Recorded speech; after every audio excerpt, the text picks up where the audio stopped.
Irmãos, sem sombra de dúvida, existe o legado deixado pelos reformadores. É um legado extenso e abrangente. Os reformadores glorificaram a Deus com as suas vidas em vários aspectos, quando se empenharam naquela árdua tarefa de, conduzidos pela graça de Deus, produzir uma revolução espiritual que ficou conhecida por todos nós e somos frutos disso, de reforma protestante. Assim, escritos, pregações, até hoje, ecoam na mente de cristãos. Nós conhecemos reformadores como Calvino e tantos outros que deixaram o seu legado. Só que os reformadores, eles não somente atuaram na área de pregação e ensino, mas também na área da música, que é pouco conhecido de todos nós, este legado. Eles, então, escreveram vários cânticos que marcaram uma geração e que, se fossem entoados novamente, marcariam também a nossa geração. Mas tem um hino em especial que nós entoamos, e ele é conhecido como o hino da Reforma. E este hino, ele foi composto por aquele que ficou conhecido como vulcão de Deus, Martinho Lutero. E o hino diz o seguinte na primeira estrofe, vocês logo se lembrarão do hino. Castelo forte é o nosso Deus, espada e bom escudo, com seu poder defende os seus, em todo transe agudo. Com fúria pertinaz, persegue Satanás, com artimanhas tais e astúcias tão cruéis, que iguais não há na terra. O que poucos sabem é que este hino, Castelo Forte, o hino da Reforma, ele é baseado justamente no Salmo 46. Martinho Lutero teve a sua inspiração na composição deste salmo, deste hino, quando leu o Salmo 46.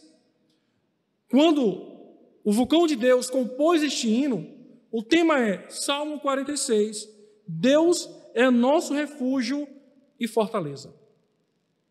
Segundo uma estudiosa da área da música reformada, ela diz o seguinte: composto na época considerada a mais sombria da história da igreja, Castelo Forte é baseado no Salmo 46, com estilo musical que procede do canto gregoriano e muitas hipérboles em seu texto. O hino expressa vigor, ousadia e confiança, é produto de uma beleza singular. O enólogo Bill Itcher registra que nos anos de tensão da Reforma, Martinho Lutero, em tempos de dificuldades e provações, sempre se virava para o seu companheiro Filipe e dizia: Filipe, vamos, cantemos o Salmo 46. Então, cantavam Castelo Forte. Não se sabe a data exata, irmãos, da composição, mas o contexto era de dias maus, de uma turbulência severa e de grande retaliação contra aqueles que dia após dia iam sendo salvos e abraçando a fé reformada. Lutero venceu tempos difíceis, noites traiçoeiras, quase infindáveis, inimigos raivosos e perseguições constantes. Mas ao invés de entoar um cântico a Satanás, ao invés de entoar um cântico de lamúria, Lutero entoou um cântico de fé.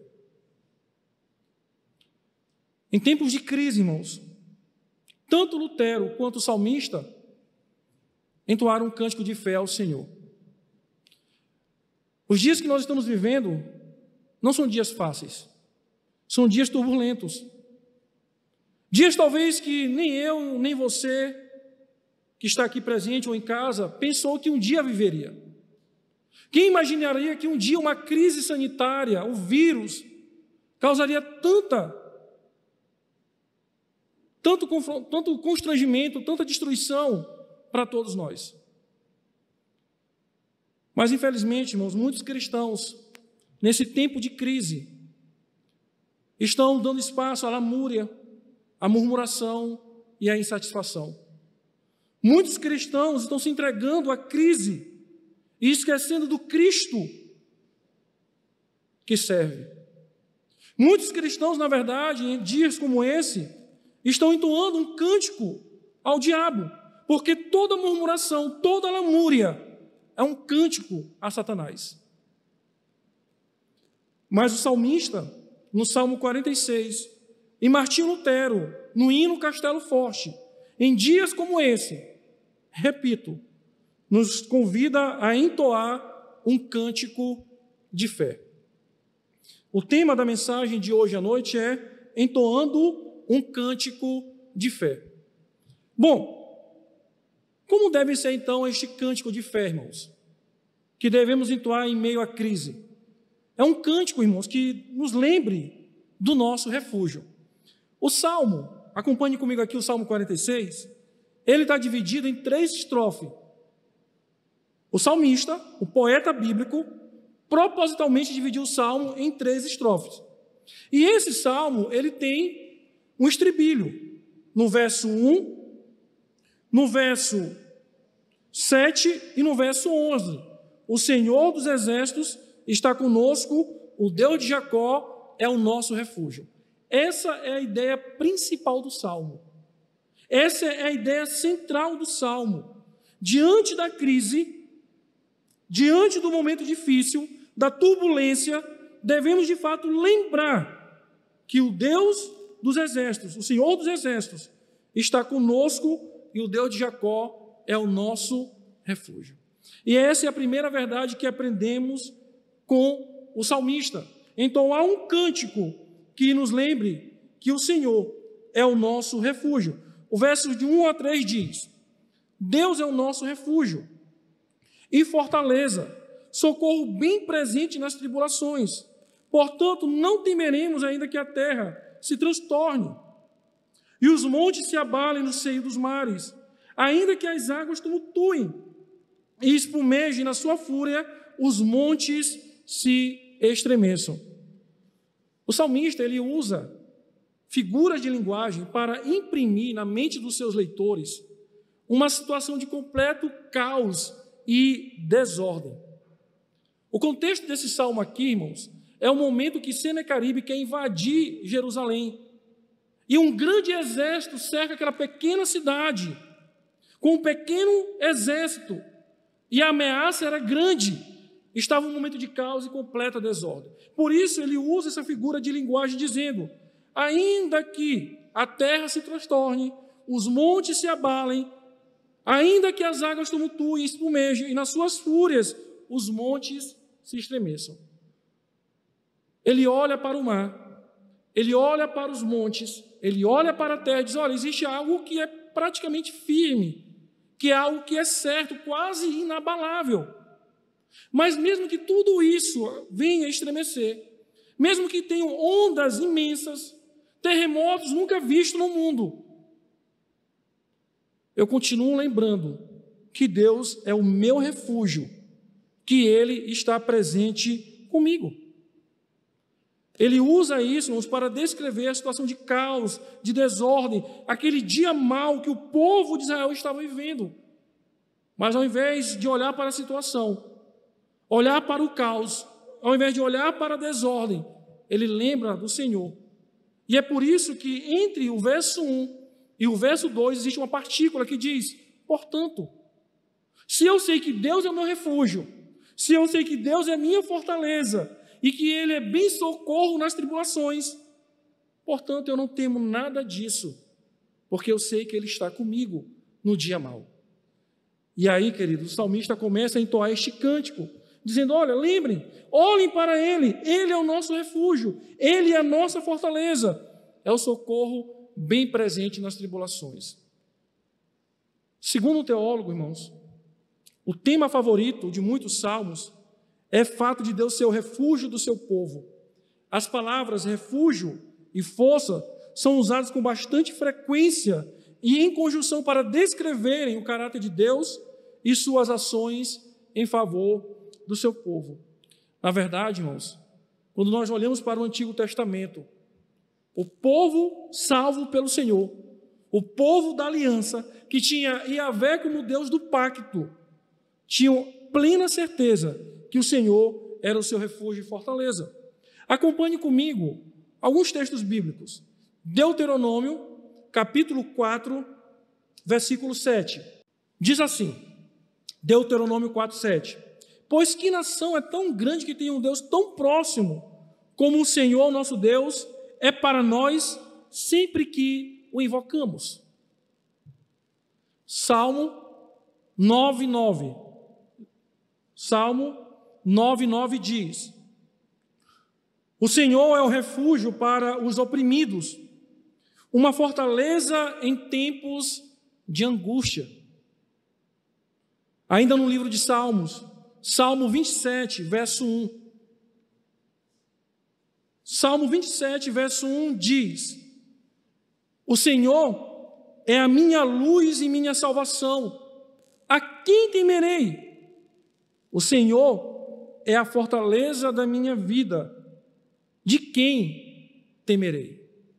Observe, irmãos, que essa era a certeza que tanto o povo da aliança do Antigo Testamento, quanto o salmista no Salmo 46 e Martinho Lutero tinha, que o Senhor era o refúgio deles.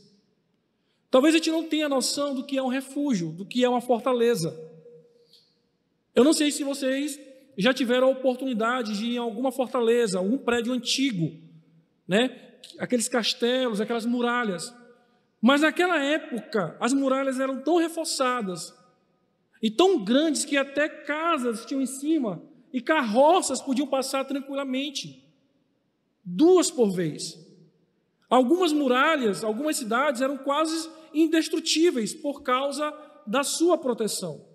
E é nesse contexto que o salmista olha para o Senhor e diz: bom, nós estamos cercados, nós estamos protegidos, nada pode abalar essa fortaleza, nenhum caos, nenhuma desordem, nenhuma crise, porque Deus é o nosso refúgio. E assim, irmãos, vivemos neste período também.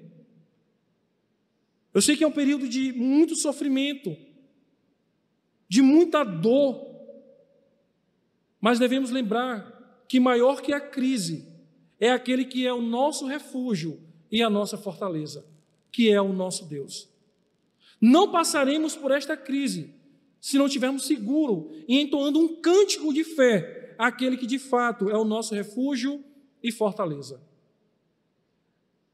Esse cântico, irmãos, além de nos lembrar que Ele, o Senhor, é o nosso refúgio, tem que ser um cântico de fé que nos lembre de quem está conosco. Leamos o verso de 4 a 7 agora, do Salmo 46. Diz assim: há um rio cujas correntes alegram a cidade de Deus, o santuário das moradas do Altíssimo. Deus está no meio dela, jamais será abalada. Deus a ajudará desde antemanhã. Bramam nações, reinos se abalam, e Ele faz ouvir a sua voz, e a terra se dissolve. O Senhor dos exércitos está conosco, o Deus de Jacó é o nosso refúgio. Observem aqui comigo, irmãos, que nos versos 2 e 3, a ideia da água aqui é uma maré, é um mar turbulento. Não é isso que ele descreve aqui no verso 2? Um mar completamente violento, que está ao ponto de destruir algo e inundar algo. E aí, quando chega no verso 4, ele faz um contraste. Enquanto o caos e a desordem são representados por um mar completamente inquieto, em fúria, ele diz que dentro da cidade de Deus há um rio que alegra essa cidade. Só que tem um detalhe, irmãos. Além de fazer um contraste, porque o mar ele é muito mais violento do que um rio, em Jerusalém não havia rios. Nunca houve em Jerusalém um rio. O que havia em Jerusalém foi um canal construído por um determinado rei que cortava toda a cidade. E aquele rio, então, aquela água daquele rio, passava tranquilamente por toda a Jerusalém, alimentando a cidade. O que Deus diz assim: vocês estão olhando aqui? Esse mar está tumultuado. Ele está em fúria. mas existe um rio que simboliza a minha presença. E este rio é tranquilo, mas ele me representa. O que o salmista então diz claramente aqui para a gente, irmãos, que nada se compara, mesmo em sua fúria, ao poder de Deus. E a ideia daquele rio simbolizava não somente o poder de Deus, mas a sua presença com o seu povo, ao ponto do salmista dizer, olha, Deus está no meio dela, e jamais essa cidade será o quê? Abalada. Acompanhe comigo Isaías, capítulo 8, versículo de 5 a 8, que é uma referência a este rio, e que o povo havia desprezado, mas que agora o salmista, em meio à crise, convida este povo a se lembrar deste rio que representa o Senhor. Isaías 8, de 5 a 8 diz: falou-me ainda o Senhor dizendo, em vista deste povo ter desprezado as águas de Siloé, que corre brandamente e se está derretendo de medo diante de Rezim e do filho de Remalias, eis que o Senhor fará vir sobre eles as águas do Eufrates, fortes e impetuosas, isto é, o rei da Síria, com toda a sua glória, águas que se encherão o leito dos rios e transbordarão por todas as suas ribanceiras, penetrarão em Judá, inundando e passando por ele, chegarão até o pescoço, as alas estendidas do seu exército cobrirão a largura da tua terra, ó Emanuel. É nesse contexto, irmãos, onde a Síria queria invadir Jerusalém como um rio violento, como um mar em fúrias, que Deus diz, olha, não se preocupem, eu estou convosco, eu sou o Senhor, eu estou no meio de vocês, e essa cidade jamais será abalada. O salmista, então, irmãos, olhando para aquela crise política, olhando para aquela crise religiosa, aquele contexto social, ao invés de se render à murmuração, ele lembra que o Senhor está com ele. E isso é um tema recorrente também no livro de Salmos. Os salmistas constantemente lembram de que o Senhor está com o seu povo, que ele está no meio da sua congregação e que por isso ela jamais será abalada. Olha o que diz o Salmo 48, verso 1. Salmo 48, verso 1 diz: grande é o Senhor e muito digno de ser louvado na cidade do nosso Deus. Salmo 48, verso 8, o mesmo salmo diz: como temos ouvido dizer, assim vimos na cidade do Senhor dos Exércitos, na cidade do Senhor dos Exércitos, na cidade do nosso Deus. Deus estabelece para sempre. Ó, irmãos, assim como os salmistas, em dias como esse que vivemos, devemos lembrar que o Senhor está conosco. Às vezes nós dizemos, o Senhor não está conosco porque aconteceu isso. Irmãos, não é a nossa experiência que vai afirmar se Deus está conosco ou não. Não é momentos bons ou maus que vão confirmar a ausência ou a presença de Deus. Nós temos muito hábito de querer mensurar se Deus está conosco pelos momentos que estamos vivendo. Se é um momento de bonança, Deus está conosco. Se é um momento de tribulação, Deus está ausente. Se é um momento de celebração, o Senhor está conosco. Se é um momento de tristeza, Deus nos abandonou. Mas isso, irmãos, é um contexto, é uma conclusão completamente equivocada. Não são os momentos, não são as nossas experiências que confirmam a aliança de Deus com o seu povo. Na verdade, o que confirma que Deus está conosco é a promessa que Ele faz na sua palavra. E Ele confirma para nós, através da Escritura Sagrada, que em qualquer momento, seja de prosperidade, seja de adversidade, seja na luta, seja na paz, Ele está com o seu povo, Ele está conosco. Por que isso, irmãos? Porque Deus que nós servimos é um Deus pactual. Se vocês olharem a expressão o Senhor, em algumas traduções, como a King James traz, Yahvé. Outras dizem o eu sou, porque aqui é o nome que se refere ao Deus que faz pacto com o seu povo. Ele diz o Senhor dos exércitos, o Deus do pacto, Yahvé, o eu sou, aquele que prometeu que não abandonaria o seu povo, ele está conosco. E é nisso que nós devemos caminhar, irmãos, na certeza em que qualquer situação que nós estivemos vivendo, seja qual for ela, Deus está ali com o seu povo. E nós então devemos entoar um cântico ao Senhor, devemos louvar ao Senhor, porque o Senhor está ali. O pastor Renato Vagens, certa vez o ouvindo, logo que teve aquele terremoto no Haiti, eu creio que vocês lembram, é algo recente, e aquele país já assolado pela pobreza, pela miséria, foi completamente devastado por aquele terremoto. E igrejas antigas foram completamente derrubadas. Ficou somente o escombro lá, o expurgo do que sobrou daquele terremoto. E ele com outros pastores saíram daqui do Brasil para levar assistência social e espiritual àqueles irmãos lá do Haiti.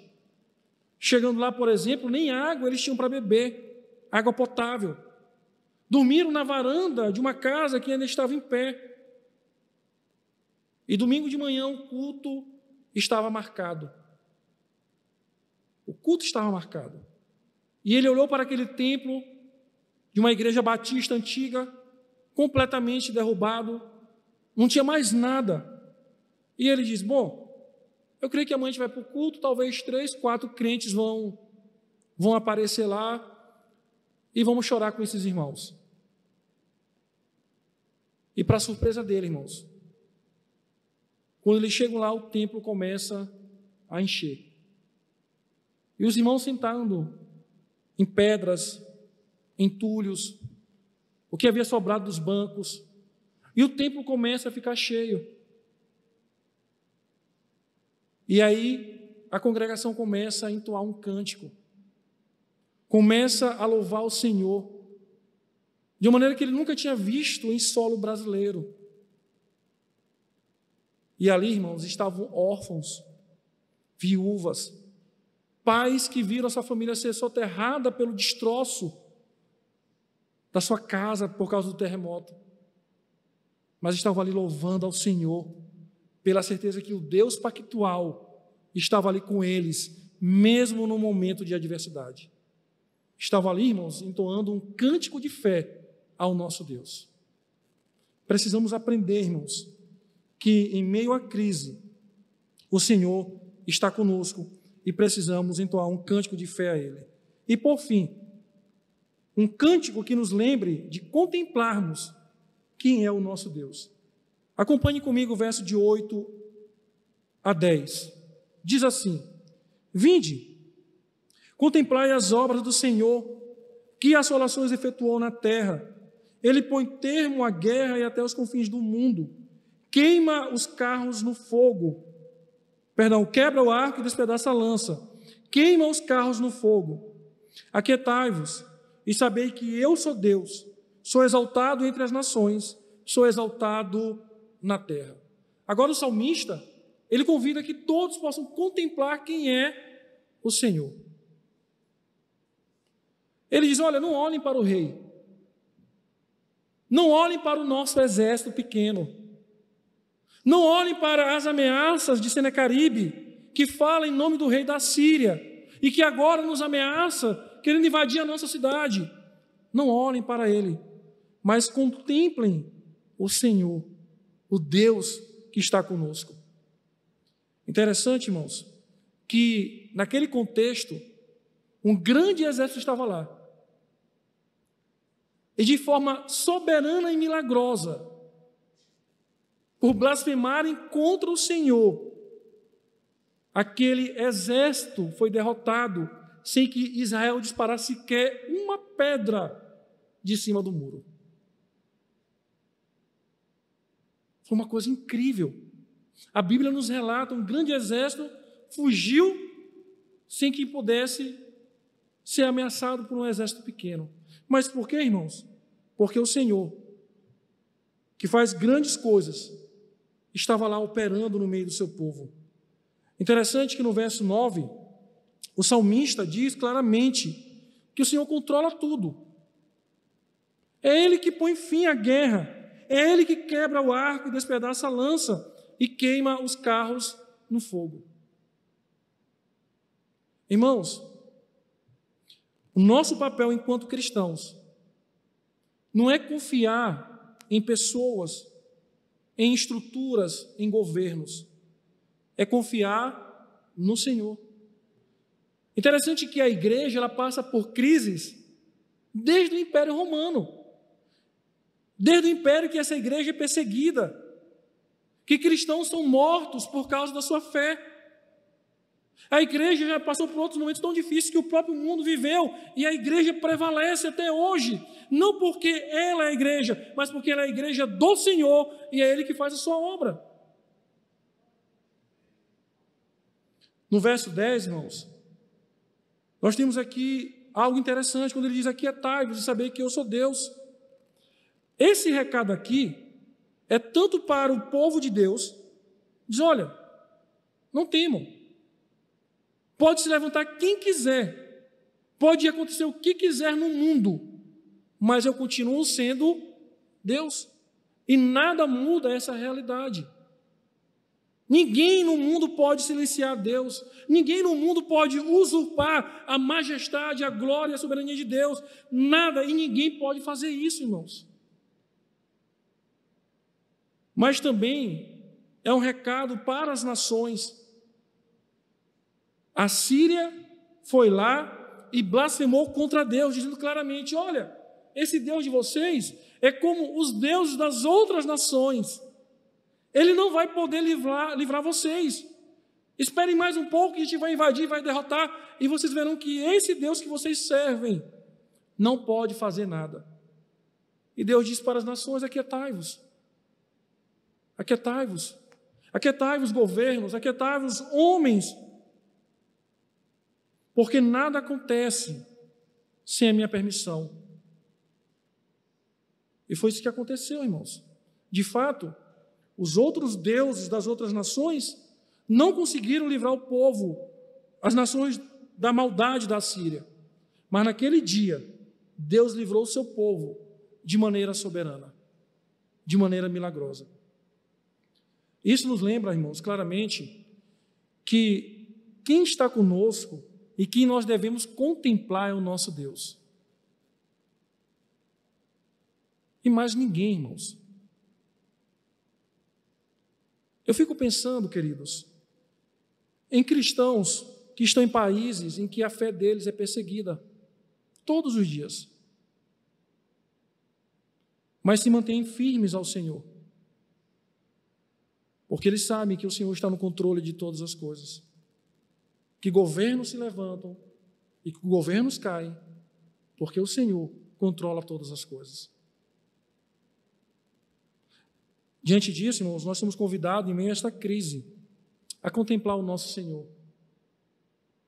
Onde está Deus diante de tudo isso que nós estamos vendo, sentindo e passando? Como nos lembra o profeta Isaías, Ele está assentado no seu alto e sublime trono, no controle de todas as coisas. Agora, devemos sair e olhar como isso se aplica na pessoa de Cristo. Nós temos a plena convicção, irmãos, que Cristo, Ele é o nosso refúgio e fortaleza. Porque Ele mesmo nos prometeu que Ele estaria conosco até o fim, até a consumação de todas as coisas. Não é isso que Ele promete à sua igreja? Não era isso que a sua igreja fazia quando oprimida ou quando passava por crise? Ela simplesmente olhava para o seu Senhor e contemplava o seu Senhor e lembrava que Ele estava presente com a sua igreja. Cristo, irmãos, hoje Ele está presente conosco em todos os momentos. Essa é a convicção que a sua palavra nos dá. E essa é a convicção que nos leva agora a entoar um cântico de fé em meio à crise. Que Deus nos abençoe em Cristo Jesus. Amém.